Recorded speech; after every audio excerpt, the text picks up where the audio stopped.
Good evening. My name is Susan Ramsey, and I've been a teacher in Chino Unified for 20 years. I was raised to respect the teaching profession, and have always been proud to be an educator. As a teacher, I knew I would never be rich, but I knew that my time on this earth would be well spent, guiding, nurturing, and inspiring children. I am still proud to be a teacher, but there are many things today that make me sad. One thing that makes me sad is I don't think we're given the respect that we deserve. When I was invited to hear the new vision for this district, I came. 50 city dignitaries were also invited, and I was not allowed to sit in the boardroom, even though I had arrived 2 hours early. This is not how we teach our students to treat others. If I'm having a party, I don't tell any of my guests that they have to stay in the backyard.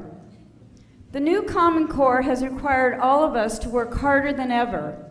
We have had to create materials, search, and in some cases, buy materials to support the Sync Solution guidelines, grade papers with more depth and complexity, research ideas to inspire cooperative learning projects, and more. Personally, I am embracing this new challenge, and I see my students developing into true thinkers and problem solvers, but it makes me sad that these efforts go uncompensated. It makes me sad to think that I knocked on doors and urged my neighbors to vote for Proposition 30, only to discover that this money is not being spent to provide more for our students. It makes me sad to beg for paper and school supplies. It makes me sad to beg for a cost of living increase when administration gets raises.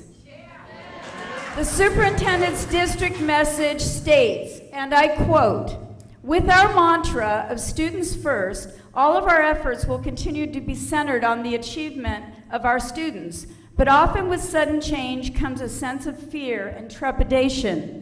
This feeling of unsettlement is heightened in this case by the uncertainty of future funding by the state and really recent negotiations with our unions," end quote. This is extremely sad to read because it sounds like unions are being accused of causing fear and adding to the uncertainties of the future. Students first is simply that, a mantra, something to say, lip service. And without teachers, there is no music, no symphony, no dance for us to join.